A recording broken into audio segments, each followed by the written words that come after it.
Welcome to the Fleet Geeks podcast. We're here to help develop fleet and transport professionals. Do you want to progress and develop your skills and knowledge? We promise to bring lively conversation and debate around interesting issues and keep you bang up to date with changes in our awesome industry. The Fleet Geeks are a community of professionals, and if you enjoy the podcast, why not join the discussion for free in the Fleet Geek community over on Facebook?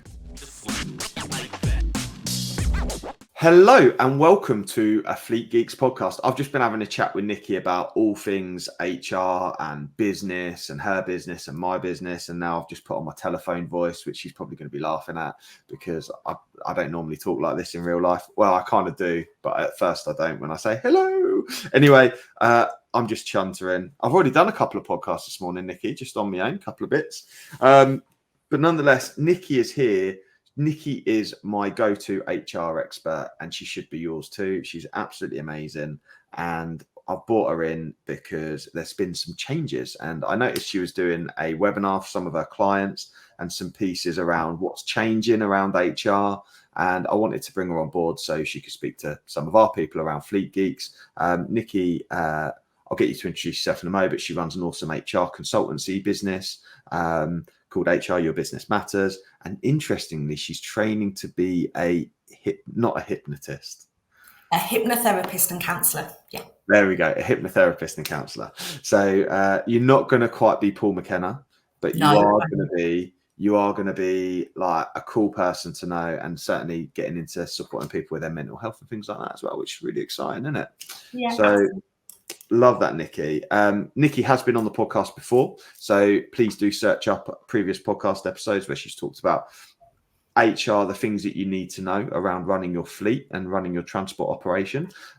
Because one of the things as transport and fleet managers we're pretty good at managing stuff like repairs and maintenance and things like that. But one of the things we're pretty bad at is leading people. Because sometimes it's hard to manage people. Sometimes we have to lead them. And Nicki is an expert around the HR side of that. So, Nicki, have I introduced you well enough? Have I missed anything? No, you haven't. You've done a lovely intro. Thanks, Pete. Right. Oh, awesome. Yes. Well, there we go. And there we go. So that's Nicki, right? Nicki's great. And like I say, she has been on previous podcasts, so make sure you have a listen to them. Nicki, tell me a bit about what's changing. I've written some bits around flexible pay, flexible working, paternity, carers, and revision of holiday and how that's done. So some techie type bits, I suppose, right? So do you want to just sort of take it away, and maybe I'll ask you some questions as you go? Tell me a bit about this flexible working stuff then. And when are the changes happening? So it's not unusual for us to see changes in legislation or payments to do with legislations, normally in April, and then again sometimes in October. So we always kind of expect something, but what it may be, obviously, kind of trickles through in the months before. But this April has been particularly busy because we have had revisions of the existing flexible working legislation. We've had revisions of the paternity legislation, and then we've had a new legislation around carers leave, which you just mentioned, and then another revision in regards to holiday pay associated with primarily irregular hours workers, so 0-hour contracts and bits and pieces. So I think it feels heavier for a lot of businesses at the moment, just because there's 4 substantial ones, and then there's also sub changes, which we're not going to cover today, but there's some smaller revisions as well. Okay, cool. That's really cool. And I just wanted to raise, I know it's a bit away from it, but I had a bit of a chuckle yesterday. I won't say who it was, but I was auditing the company, and I asked to look at their drug and alcohol policy as part of that, which is part of what I do in the operator license audit. And the HR administrator came down and she showed me her policy, and it said in there that if you were found to have misused drugs and alcohol whilst working, you may be subject to the disciplinary procedure. And I said to her, I wonder how that would stand up in front of the traffic commissioner when your driver's drunk and killed somebody. Do you reckon they may want you to follow the disciplinary procedure? Or maybe we could word that a little bit more strongly. And then she was like, yes, but we need to word it this way. And I was like, right, okay, fine. But I love. I'm so happy that HR administrator pushed back on you, because I'm in full support of that HR administrator, because there's a really big thing between we will and we may. And when things like alcohol and drugs, when you've got addictions, dependencies and mitigation and those circumstances, when you put you will, well, actually, you might do the investigation, which you know is that first stage of that process, and determine that it's more of a welfare, it's an addiction, dependency, whatever, and therefore you are not. So will is irrelevant, because you might put in a support plan, you might go occupational health, whatever. So I'm in fully support of that conversation yesterday, and that's made me smile. She did push back on me, and I shared it because I thought it'd make you smile. But I know the transport managers and fleet managers listening will be bouncing up and down going, we bloody we'll get sacked, or she might get sacked, or whatever. But anyway, we always think to somebody who, for want of a better description, has been out on the lash the night before, who rolls in drunk, over the influence. We think of those really negative circumstances that's completely unacceptable. And yes, in ordinary circumstances, that might lead to them exiting the business for that reason. But when you put will or may, it gives you, as you know, safety is not just around one certain circumstance, it's establishing all of those other areas. And it just gives employers the flexibility to take in individual circumstances and manage it in the right way that they feel is appropriate. I appreciate it, Nicki. It doesn't mean that it's not woolly, right? It's not woolly at all. No. It gives business owners the flexibility that they need. I agree with that. Flexibility is key. Flexibility is key. Yeah. Nicki, I love sparring around stuff like that. It's brilliant. Right. Anyway, we digressed because I shared a story. Tell me about flexible working. What's changed then? Yeah. So flexible working obviously has been around for a fair while, so it's not anything new. And the revisions to the flexible working regulations are to do with the parameters of making a request and the consideration of the request. So under the old legislation, an employee had to have a 26-week service in order to make a request. Yeah. The change is that now it's becoming a day one right. So in effect, and this is, I've seen quite a lot of feedback on this specific point. What that means is that somebody brand new to the business on day one can make a request under flexible working to change. Now, what's from a business owner's perspective, what's now worthwhile doing is when they're advertising for a vacancy, just have that sense check. Is this still a full-time role? Is this still a part-time role? Is this still an office-based role, or a home working, a field? Just sense check yourself and be really clear that the role that you're recruiting is still fit for purpose in all of its dynamics now. Because then, I personally think that the uptake of day one flexible working requests will be relatively low. However, we'll see. But if you do receive one, and you know that you've already done that sense check through the recruitment process, then you will be able to go through this flexible working request process and manage it in the right way. Fantastic. I think it's primarily for those maybe those businesses who have always recruited full-time and not really paid much attention about whether something could actually be part-time, or whether there could be allowances on working hours, or start time, finish times, flexi hours, etc. So it's now a day one right and not a 26-week right. Where individuals used to be able to make one request a year, they can now make two. Okay, so that's small change. Ordinarily, upon receiving a flexible working request, employers would have 3 months from start to finish, including appeal, to manage that case. That's now reducing to 2 months. Okay, cool. We have always had 8 legal reasons that an employer can turn down a flexible working request, and it's around additional costs. It's about inability to recruit other staff members to support. It's around an impact on quality or service or performance, etc. So there are clear 8 reasons that you can turn it down.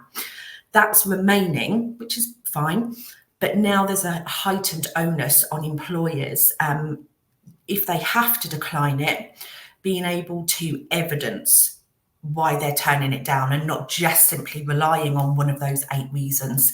And it's being able to demonstrate that there's no alternative.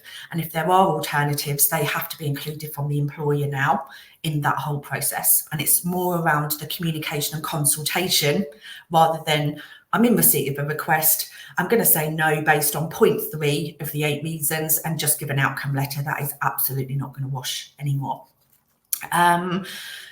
In previous legislation, it was perfectly okay for an employer to ask an individual to identify challenges in their request being accepted. That's now an absolute no. So an employer cannot turn down a request because an individual has or hasn't provided challenges. It's for the employer to understand what those challenges are and to if possible, find a workaround or overcoming those challenges to be able to accommodate it. So they're the key points to the changes. And I think it just, again, yes, there's timescale changes, but it's more around continuously reviewing your business, your client needs, your the team dynamic, the team structure. And just because you haven't been able to accommodate something in previous years because of certain circumstances, it's just continuously having that sense check to go, okay, but on, when considering it today, is this possible? And if it's not, why is it not? And being able to truly evidence why. And also, potentially, could we start doing some trials? I'm seeing a lot of clients that are now trialing things for 3 months because they honestly don't know whether something will work or not. But an alternative is to trial it for 3 months and work with the individual to see whether it can work in practice or not. Excellent. That is quite complex then. Yes. Hopefully I make it sound really easy, Pete. Yeah, no, you do. What you do is you make, I think the key thing for listeners is to notice that a flexible working request is that's an alarm, and that you need to get some support, I would suggest, from someone who knows what they're doing. If someone does so, because there's quite a bit of complexity around it. It's not very straightforward of going, now you can't start at 10 and finish at 6 instead of doing 9 till 5.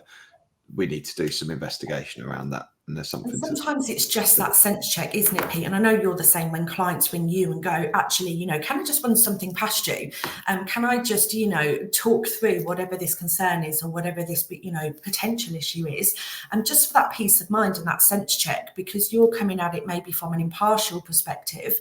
I look at it in a way that we work across multiple different industries. So I might see how it's commonplace within one industry and that's transferable to another, but that person who has always worked within the same industry just might not have the experience or the having had the thought process.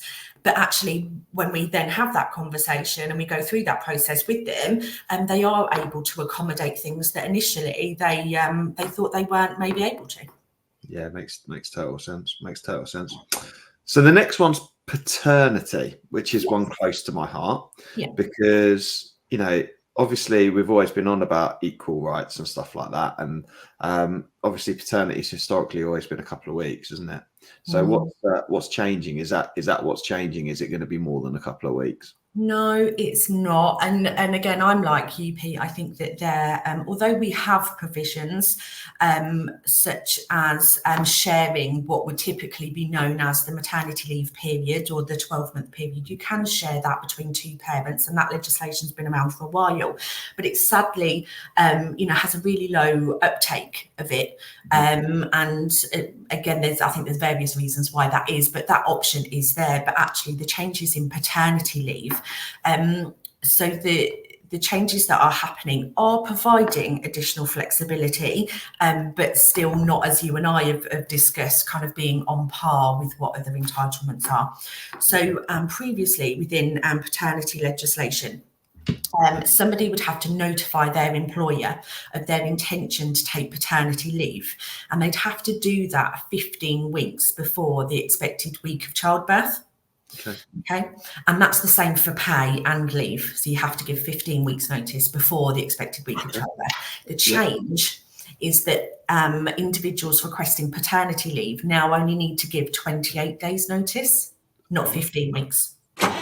Hello, it's Shani from Flagship Partners. We are really proud to sponsor the Fleet Geeks podcast. If you need expert advice or training for your fleet business, make Flagship Partners your first choice. We are really excited to announce the launch of our Transport Manager Academy. With expert development for fleet leaders, we offer fully accredited initial Transport Manager CPC training, CPC refresher, and operator license awareness training, as well as mentoring, support, and professional development beyond the qualification. Our vision is to develop elite fleet professionals.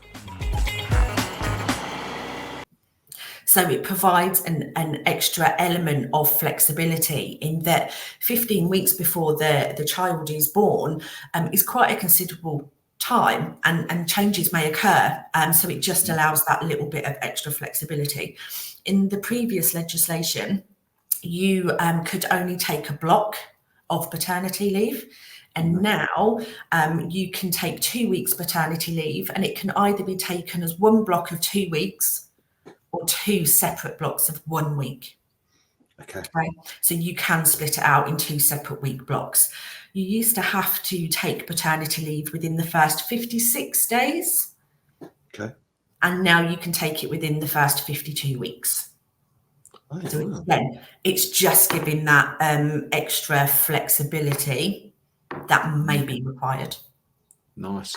So potentially, it's interesting because I was just thinking about the application of that. So, for example, if the baby arrives at the end of a holiday year, you could potentially use holiday at that point and then save your paternity for. A lot of people do use holiday because there's such a considerable difference in what might be a normal pay and paternity pay. A lot of people do use holiday, and this will just allow that extra bit of, like you say, flexibility that they might want to take annual leave, and they know that they have 52 weeks now in order to take their paternity leave. Like that. That's really cool. Yeah, it's a step in the right direction. I personally think that there's still a way to go with paternity rights, but it's definitely a step in the right direction. Yeah. Okay, cool. Right, like that. That's really cool. New carers. Yes. Okay. So this is brand new. Okay. And this has come in place from April. And it's the introduction of what they are calling carers leave. Okay. So this provides an individual as a day one right, 1 week's unpaid leave per year. Okay, now that 1 week's unpaid leave is for employees to care for somebody who is considered a dependent. Okay, so dependent could be a spouse, a partner, child, parent, all those usual ones that we would expect to be a dependent. But it can be somebody within the household, but it's worth noting that that doesn't include a lodger. Okay, so that's very clear. It doesn't include a person who's lodging, but it might also be somebody that's external to the main household. So you think around elderly parents, elderly grandparents, but it might be in-laws. The definitions, and I think case law will help support this as years go by. What is classed as dependent in finer detail, but as we know it at the moment, it is somebody who has a physical or mental illness and has had it for a period of 3 months. Okay. Or it's somebody that's classed as disabled. Okay. Or it's somebody of old age. Okay, so you can imagine just kind of thinking around these definitions. At the moment, I can see a lot of unknown and a lot of grey area around, okay, old age, because is that somebody who, I don't know, I think when I was in my younger years, I thought of old age as anything kind of over 45. Now I'm 40 and it definitely isn't that, but you know what I mean? So what is classed as old age, and what are the conditions or ailments that we typically see from our, kind of our older generation? And we're now of a generation, Pete, as you and I both know, where we're looking after children and we're also looking after elderly parents, grandparents. So we're that kind of sandwich caring generation, aren't we? Where we have caring responsibilities, in a lot of different places. And that brings with it a heightened amount of pressure that we're having to deal with. And I think these types of leave, such as carers leave, on top of other forms of leave that we have, will be a help, but I think we're just going to have to wait over time to see what the uptake of it and the use of it is, and if there's any specific case law that comes from it, making better use of those definitions and clearing up what they are. Fantastic. That's very grey, like you say. What is old age? And but yeah, it is a challenge. So a company must provide up to a week's unpaid leave, and I'm assuming it doesn't need to be in a block. It could be 5 working days across a period of a year, that sort of stuff, right? Yes. So the only thing worth noting as well is obviously a week, as we typically know it, is probably 5 working days. If somebody's contracted to 2 days or 3 days, their week is 2 days or 3 days. It's not a 5-day entitlement that sometimes is applicable to other policies. So to make that clear as well, you don't get that period of leave per person that's dependent on you. It's one entitlement. So again, I've had that asked a couple of times already. So it's one lot of carers leave, regardless of how many dependents or caring responsibilities you have or people applicable. It also shouldn't be confused with other forms of legislation that provide amounts of unpaid leave. So you have parental leave and various other forms of leave. Parental leave is 18 weeks. So it's just, I think I'm already having clients kind of talk through with me just to become clearer in their minds what would be covered by carers, what would be covered under dependency leave, what would be covered under parental leave, because they're 3 very different things. Dependency leave is where you might get a call from the school. Fortunately, Flossie's just been sick. You need to come and pick her up immediately. And that's the emergency care and provision of an individual. Parental leave, like I said, is 18 weeks in blocks. So you can already see they're very different from each other. And it's now just understanding that week's carers leave is potentially going to be utilised in the likes of caring for elderly parents, grandparents, etc. Does that make sense? It does, and it's interesting to note that they are separate, because I think a lot of the uninitiated people like myself who aren't, haven't got that level of knowledge, wouldn't have realised that. So I think that's useful to separate and just demonstrate that they're separate things. There are some, not to obviously give a whole heap of information today, because sometimes, if you don't utilise that newfound knowledge, you tend to forget it anyway. So back to your point around, if something like this does come up, it's worthwhile picking up the phone and getting some support there and then. But there are notice periods applicable in regards to carers leave. So you ordinarily have to give double the amount of notice of which you're wanting to take, but there is a minimum in there, a minimum notice period that employees have to give employers, which is a minimum of 3 days. Okay, so an example of this is if you were wanting to request 2 days, you would have to give double the amount, so 4 days notice to the employer. But if you wanted to take 1 day, you'd still have to give 3 days, because the minimum is 3. Does that make sense? Does make sense.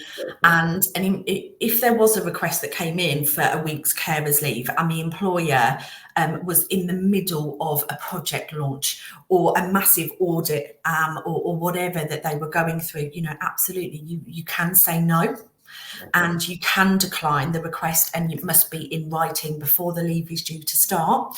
But what you must do as an employer is go right over the next 1 month period, when are they able to take it? And you must be able to give them another option of which they can take that carers leave. Sure. No, makes total sense. I think the key reminder to people listening is we're raising this as like they're kind of warning flags for you to go, I need to make sure I'm good with this and I understand this, and when it occurs, if that makes sense, to keep an eye out for these opportunities. Excellent, Nicki, thank you. Revision of holiday and rolled up holiday and those kinds of things. I think this one specifically will be a factor, because we will certainly have clients who use people on a flexible basis. Yeah, this was one change where a lot of my clients, kind of, I won't go as far as saying done a happy dance, but I think I did, where it just was very much needed, and we knew it was probably going to happen. It was just a case of when. So a fair while ago, there was a piece of case law that came from the Supreme Court, which was called the Harper Trust versus Brazel. And it was to do with education. It was a music teacher working term time. And as a result of that case, the legislation came down that actually all irregular workers, such as 0 hours, we'll use as an example, had an automatic entitlement of 5.6 weeks holiday. So if you can imagine a 0 hours worker working 4 hours 1 week of the year, despite only working 4 hours within that 1 year period, they would have an automatic entitlement of 5.6 weeks. Okay. So it wasn't very cost effective from an employer's point of view, and actually it caused a lot of work and a lot of change in the aftermath of that legislation coming through.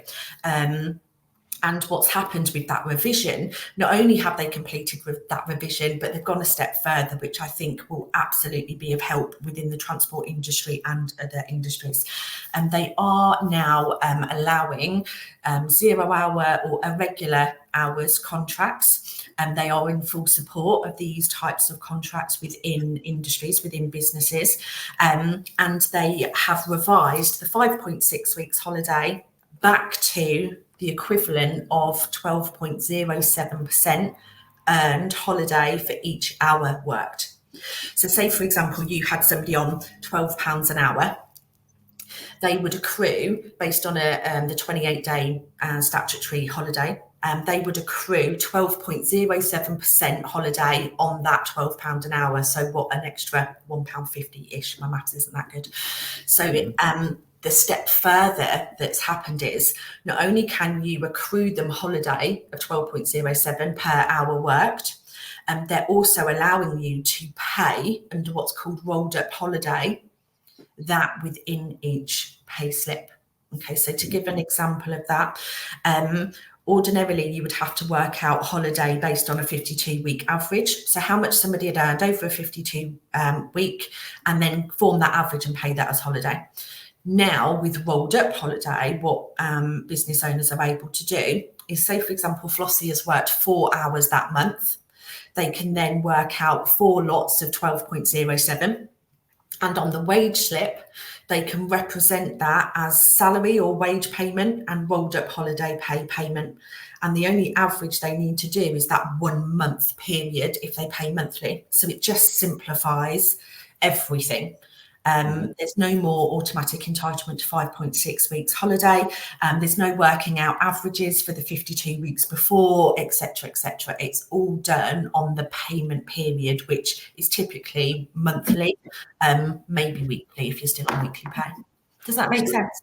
It makes total sense. And actually, for listeners, we've just used this for Flagship, haven't we? So we've just recruited a person to come in and help around the office. So they do cleaning, but I'm keen to say they're not a cleaner. They're just going to be somebody who helps with a range of stuff. So flexibility around printing materials for training, setting up training rooms, a bit of cleaning, and just general sort of all-round support, taking bins out and things like that. And because we're a training centre, those days are really flexible. They move around. So that contract, I needed it to be sort of a 0 hours contract, and then we'd sort of build up from there. So we did that, and then what we did was we agreed the rate, and like you say, we're doing this rolled up holiday payment, so that essentially holidays being paid as work's being carried out, to allow for that. And that person's doing, I don't know, between 4 and 10 hours a week, depending on what we need that week. And some weeks there might be no work, but that's all pre-agreed. That works for some people. This person in particular is essentially semi-retired, so they're happy to just come and do some work, and it's pre-agreed in advance, and everyone's happy with that. And it just makes things a lot simpler for us. Yeah, so it does. It definitely allows that flexibility back into businesses that they felt were capped, and wasn't allowable under the last piece of legislation that, like I said, came from the Harper case. but it was to do with term time only working. So when that outcome of the Supreme Court came through, it kind of threw everybody a little bit, because we expected common sense to prevail, and for them to go, how is this applicable in, outside of that term time education only? How is that applicable for the 4 hour, especially, industries such as hospitality and industries that heavily relied on the flexibility that ordinarily came with 0 hours contracts, to then have to have 5.6 weeks costs on top of that, was a big blow when they were particularly didn't need it, I suppose. Appreciate it. Nicki, you've been an absolute star. Thanks for coming on. Really appreciate it. If people have been listening and you're interested to know more, please do drop some comments in. I can potentially get Nicki back on to do an FAQ or question and answer session, anything like that, when it comes to HR related topics. Nicki, how do people find you if they want to get in touch with you? So the best thing is to either go on to social media or go onto our website, which is HR Your Business Matters. Awesome. Thank you, Nicki. And it's Nicki Morby if you want to add her on LinkedIn and follow her journey. She's learning, like you say, she's learning to be a counsellor and hypnotherapist as well, which is super exciting. How's that going, by the way? Yeah, it's really, really interesting. Yeah, absolutely loving it. It's fab. Awesome. I love that. Nicki, thank you very much for joining me. Listeners, I hope you've enjoyed this. I'm just trying to wake my mouse back up to be able to close the call down. I hope you've enjoyed it. If you haven't already, please do make sure you subscribe to the Fleet Geeks podcast. It's the only thing I really ask you to do. Please do subscribe. And we're on YouTube. We're on your favorite podcast app, iTunes, Spotify, Amazon, Audible, you name it, we're there. So yeah, please do subscribe, and I'll catch you on the next podcast in the next Monday. Thank you. Bye-bye. I hope you enjoyed today's episode. If you did, please share with your friends and colleagues too. Join us for free on Facebook with the Fleet Geeks community for transport and fleet managers. Fleet Geeks offers ongoing professional development, networking and mentoring too. So get in touch with me, Pete Rushmer, on any social media platform to find out more.